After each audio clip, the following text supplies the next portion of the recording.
In 2000, Farmweek's Brian Utley, still on staff here, visited with a man in Rankin County, Mississippi, known for his wood carvings.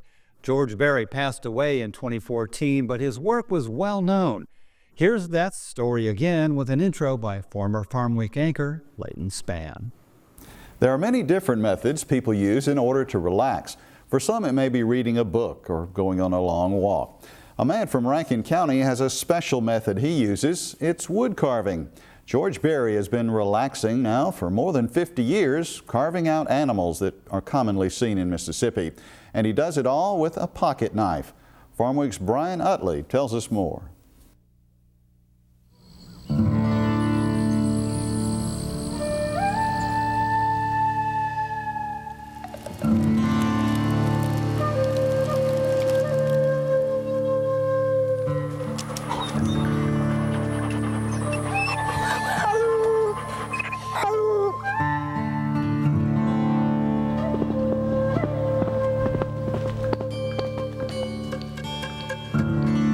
Take a drive across Mississippi and you're likely to come across some of the animals and wildlife that are central to the state. Stop in at George Berry's workshop in Richland and you'll see some wooden replicas of these creatures that are almost lifelike. Berry learned the trade from his father at the early age of 7. Wood carving was used as a way to relax and pass the time. I used to watch my dad after working all day, stand at the end of the row after he was plowing or whatever, and he would stop to rest the horses and pick up a stick and start just cutting on it. What began as a hobby has since turned into something much larger. Hard work has helped Berry make a name for himself as an artist and a teacher. Perhaps the most amazing thing about his career is that all his carvings are created with a pocket knife. It came natural for me to work like that, to do this. It's a gift, and I've always pursued it and practiced it, and this is what it's turning into now. Berry moved to Mississippi from Oklahoma in 1972 to be an industrial arts instructor at the Pineywood School. Life in Mississippi has been good as he has achieved numerous awards and recognition for his work. In 1984, he was chosen to demonstrate wood carving in the Mississippi exhibit at the World's Fair. He has been featured in magazines such as Southern Living and the book Craft in America by Phyllis George. He also had one of his pieces featured on the cover of the 1993 South Central Bell telephone book, and the list goes on.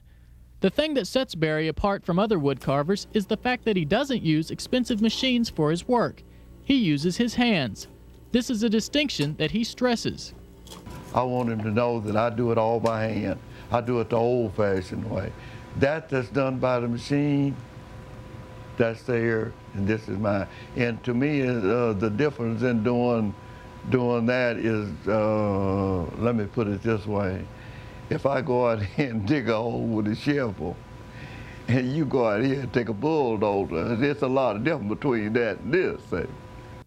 Wood carving is rarely taught in school classrooms, and Berry feels it is becoming a lost art. To share his love of carving with others, he often does demonstrations in schools, museums, and festivals. As a charter member of the Craftsmen's Guild of Mississippi, he also teaches year-round carving classes at the Chimneyville Crafts Gallery. Many of his students describe the experience as an escape. Taking his class is just so relaxing. It's almost peaceful after a long day's work. You come in here and he's such an easy teacher and funny and easy to get along with that it's almost therapeutic. I think people are starting to recognize that this is not just a wood carver. There's lots of wood carvers out there, but he's really a unique wood carver. I mean, he has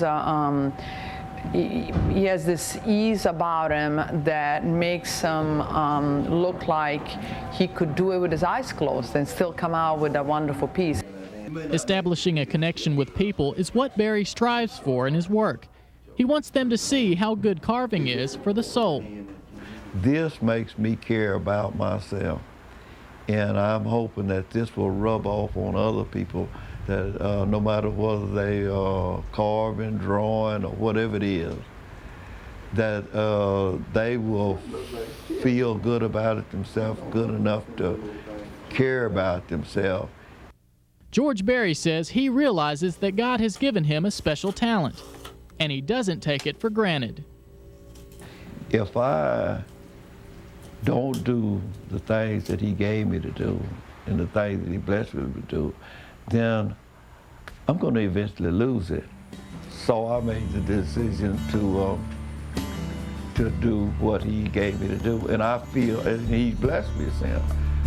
More and more of Berry's time is spent going out and studying the animals he carves, paying close attention to their fine lines and intricate details, all in the pursuit of that perfect wood carving. He still participates in many arts and craft festivals across the state, so if you get a chance, stop in. You might get to meet a true Southern craftsman and gentleman. From Richland, I'm Brian Utley reporting. Artist, you were fortunate to be able to go along. I was fortunate enough to go along and do some of the photography on Brian's story there, and a very good job on that story, Brian. But Mr. Berry, just when he, like I say, when he carves, he can talk to you. He can just keep going. Makes it look so easy. And just, but he is. Great story. The pleasures of days gone by.